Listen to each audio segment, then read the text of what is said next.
Masa kepemimpinan di era Soeharto yang tidak terbatas telah menjadi ciri sistem politik otoriter. Olehnya, Presiden B.J. Habibie melakukan perubahan sistem politik Indonesia dengan melakukan amandemen Undang-Undang Dasar 1945. Salah satunya dengan menetapkan adanya pembagian kekuasaan pada lembaga-lembaga negara dan adanya pembatasan masa jabatan Presiden dengan maksimal 2 kali masa jabatan dengan rentang waktu 1 kali jabatan selama 5 tahun agar pemerintahan terkontrol dan menghindarkan Indonesia dari sistem politik otoriter. Pada masa kepemimpinan Presiden Habibie, sistem politik Indonesia lebih terbuka dan melibatkan masyarakat dalam aktivitas politiknya dengan melakukan upaya perluasan partai politik dan sistem pemilihan umum untuk pertama kalinya dilakukan secara terbuka. Pada masa kepemimpinannya, B.J. Habibie berhasil merubah sistem politik menjadi lebih demokratis dengan melaksanakan pemilu multipartai yang damai dan pemilihan presiden secara langsung dan demokratis. Kebijakan politik masa kepemimpinan B.J. Habibie: 1. Adanya kebebasan pers. 2. Dilaksanakan pemilu yang bebas dan demokratis. 3. Diterapkannya otonomi daerah di Indonesia. 4. Berakhirnya diskriminasi terhadap etnis Tionghoa. 5. Kemerdekaan Timor Leste. 6. Lahirnya Komnas Perempuan.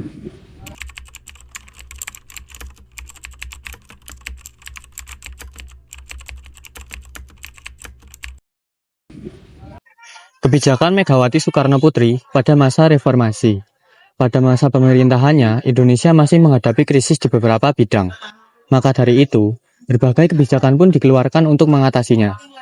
Berikut ini adalah kebijakan yang dibuat pada masa pemerintahan Megawati. Yang pertama, ada kebijakan bidang politik. Salah satu masalah yang dihadapi oleh Presiden Megawati adalah kondisi di Indonesia yang belum stabil, karena mengalami multidimensional. Kebijakan pemerintahan Presiden Megawati dalam mengatasi krisis ekonomi dan politik adalah berusaha membangun tatanan politik yang baru dengan melakukan amandemen UUD 1945. Setelah itu, pemerintah menyusun peraturan perundangan yang belum dipunyai oleh Indonesia, supaya amanat konstitusi dapat terlaksana dengan baik. Yang kedua ada kebijakan di bidang ekonomi. Semasa kepemimpinan Megawati, kondisi ekonomi di Indonesia tercatat mengalami kemajuan. Walaupun belum pulih secara sempurna, sejumlah indikator ekonomi makro menunjukkan tanda-tanda membaik. Hal ini karena kebijakan ekonomi pada masa pemerintahan di Megawati yang ditujukan untuk memperbaiki kondisi perekonomian Indonesia. Misalnya, dengan cara melakukan langkah-langkah stabilisasi fiskal, memulihkan fungsi intermediasi perbankan, dan perbaikan ekonomi makro. Selain itu, Megawati juga menerapkan kebijakan moneter yang dipraktikkan oleh Bank Indonesia dalam mengatasi inflasi dengan cara mengendalikan jumlah uang yang beredar. Usaha lain juga dilakukan oleh Megawati Soekarno Putri adalah menerapkan kebijakan imbal beli guna mendorong peningkatan ekspor non-migas di Indonesia. Yang ketiga ada kebijakan di bidang sosial. Pada masa pemerintahannya, Megawati masih menghadapi kemiskinan di Indonesia, sehingga dikeluarkannya kebijakan program pengentasan kemiskinan. Pemerintah membentuk Komisi Penanggulangan Kemiskinan atau KPK yang bertujuan untuk menanggulangi masalah kemiskinan di Indonesia. Megawati juga meningkatkan pendapatan dan mengurangi pengeluaran dari kelompok masyarakat miskin dalam memenuhi kebutuhan pokok sehari-harinya.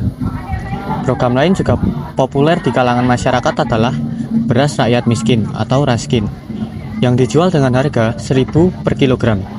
Sementara di bidang kesehatan, pemerintah mengeluarkan kartu sehat, yakni program pelayanan kesehatan gratis bagi penduduk miskin.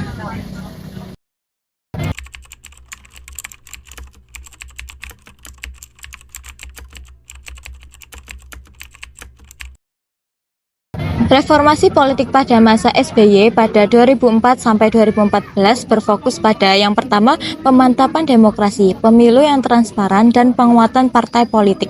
Yang kedua, otonomi daerah, melanjutkan desentralisasi meski muncul tantangan korupsi di daerah. Yang ketiga, pemberantasan korupsi, mendukung KPK dalam menangani kasus besar namun terkadang dianggap inkonsisten. Yang keempat, kebebasan pers and HAM, menjaga kebebasan pers meski ada kritik soal pelanggaran HAM di Papua. Yang kelima, reformasi birokrasi, meningkatkan efisiensi dan transparansi birokrasi meski korupsi masih menjadi tantangan. Yang keenam, hubungan sipil militer, memperkuat profesionalisme TNI dan mengurangi keterlibatan militer dalam politik.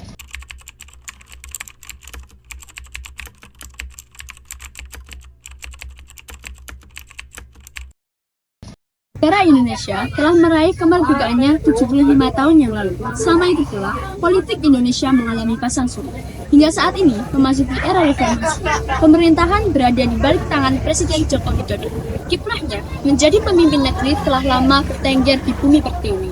Kemenangan atas Pilpres 2014 menghantarkan sosok Joko Widodo sebagai kepala negara sekaligus kepala pemerintahan di Indonesia. Tak berhenti di sana. Beliau kembali bertarung di Pilpres 2019 dengan lawan politik yang sama. Lagi-lagi, kepercayaan rakyat berada di punggungnya. Jokowi kembali menjadi Presiden Indonesia untuk periode pemerintahnya yang kedua.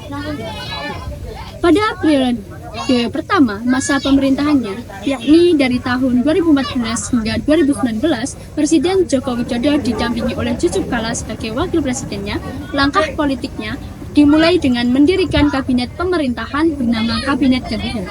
Janji politik yang terdiri dari 9 agenda diberi tajuk Nawacita.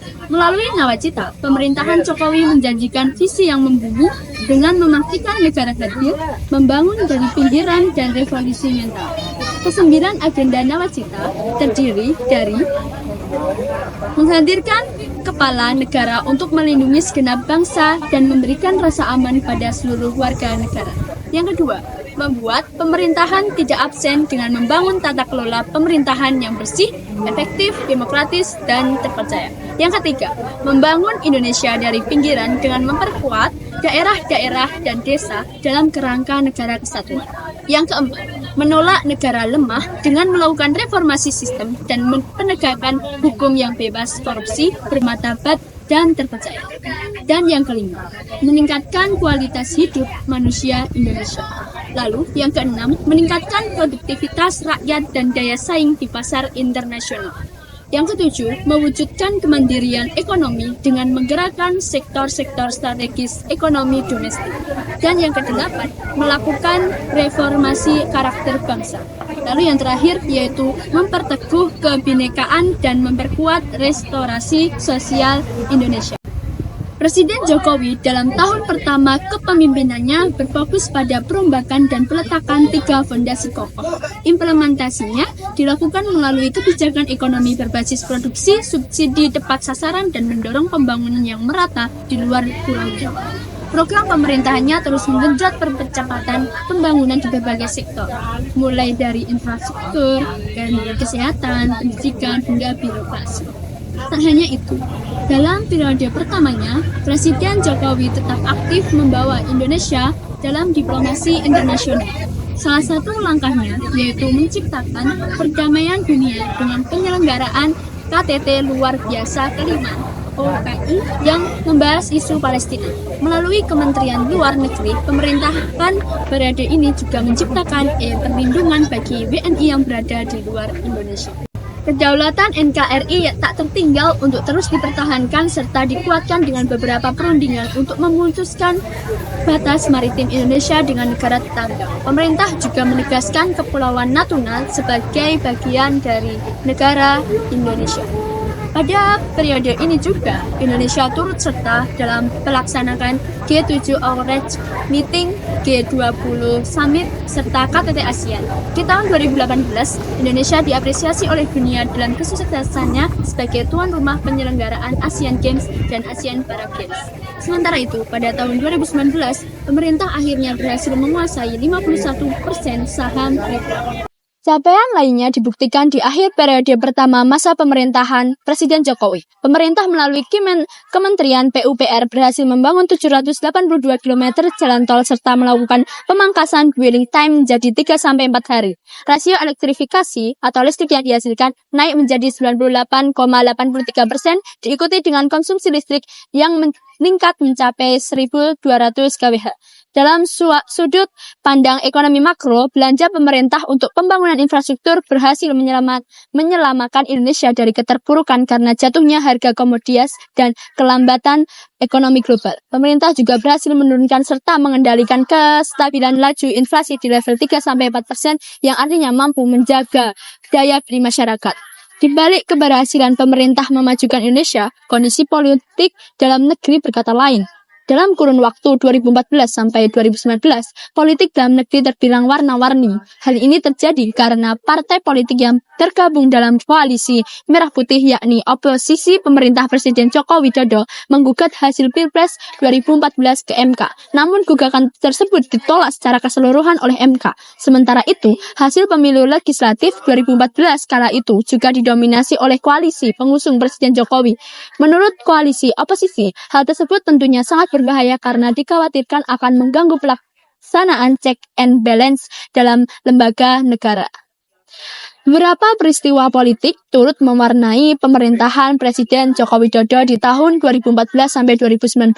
Kasus tersebut di antaranya skandal hukum yang menjerat Ketua KPK di tahun 2018, pengungkapan besar-besaran korupsi EKTP yang menyandung nama-nama petinggi partai politik di tahun 2017 hingga reshuffle Kabinet Kerja Jilid 2 oleh Presiden Jokowi yang melibatkan 14 kementerian dan 1 badan negara.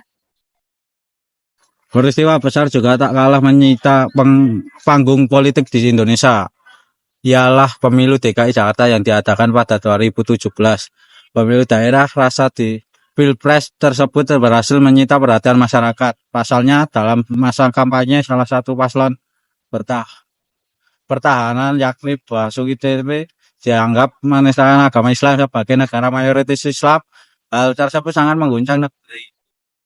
Kebinekaan Tunggal Ika dan keberagaman bangsa adalah peristiwa ini hingga pada puncaknya terjadi aksi 212 dengan agenda mengajarkan Basuki TP untuk dituduh sebagai penista. Dengan adanya aksi ini, koalisi oposisi memanfaatkan untuk menjatuhkan pemerintahan. Aksi 212 yang berskala besar tersebut berlangsung selama beberapa jilid.